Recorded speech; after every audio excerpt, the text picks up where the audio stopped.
मिट्टी के दिए बोध कथाएं। ओशो।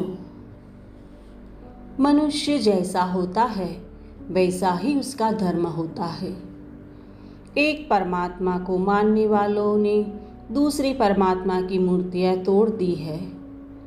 वैसे यह कोई नई बात नहीं है, सदा से ही ऐसा होता रहा है। मनुष्य ही एक दूसरे के प्रतिस्पर्धी नहीं है, उनके परमात्मा भी है। असल में मनुष्य जिन परमात्माओं का सृजन करता है वे स्वयं उनसे बहुत भिन्न नहीं हो सकते हैं। एक मंदिर दूसरे मंदिर के विरोध में खड़ा है, क्योंकि एक मनुष्य दूसरे मनुष्य के विरोध में है। एक शास्त्र दूसरे शास्त्र का शत्रु है, क्योंकि मनुष्य मनुष्य का शत्रु है। मनुष्य जैसा होता है वैसा ही उसका धर्म होता है। मनुष्य जहाँ होता है उसका परमात्मा भी वहीं होता है। इसीलिए तो धर्म मैत्री लाने के बजाय शत्रुता के गढ़ बन गए हैं और जगत को प्रेम से भरने के बजाय उन्होंने वैर वैमनस्य के विष से भर दिया है। मैं मूर्तियां टूटने की खबर सुनकर लौटा ही था कि जिनकी मूर्तियां तोड़ी गई थी उनमें से कुछ व्यक्ति मेरे पास आए। वे बड़े सात्विक क्रोध से भरे हुए थे।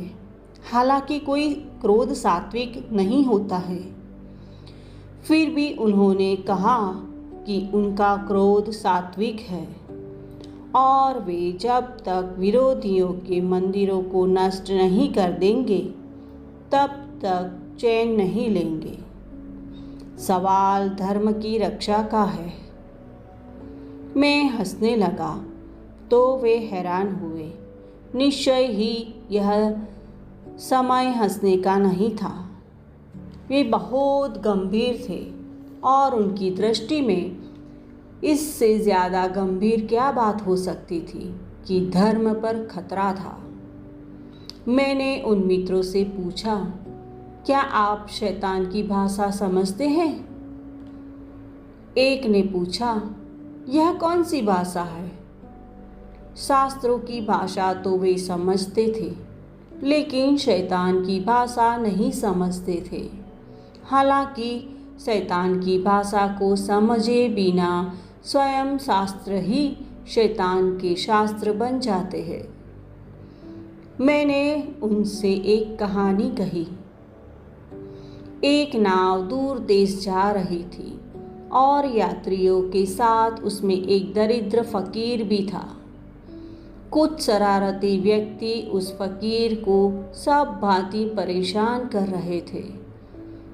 वह जब परमात्मा की रात्रिकालीन प्रार्थना में बैठा था तो यह सोचकर कि अब तो वह कुछ भी नहीं कर सकेगा, उन्होंने उसके सिर पर जूते लगाने शुरू कर दिए।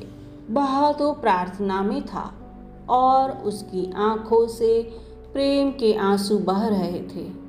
तभी आकाशवाणी हुई, मेरे प्यारे, तू कहे तो नाव उलट दूं।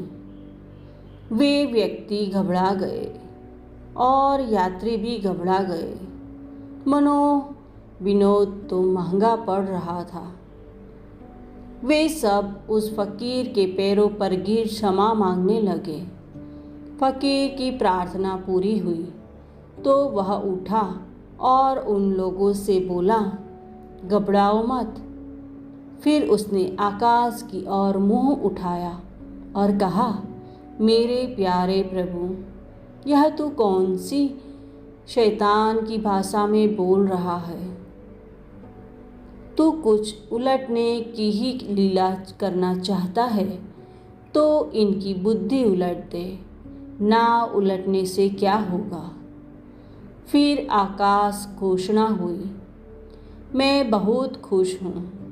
तूने ठीक पहचाना, वह वाणी मेरी नहीं थी। जो शैतान की भाषा पहचान लेता है वही फिर मेरी भाषा पहचान सकता है।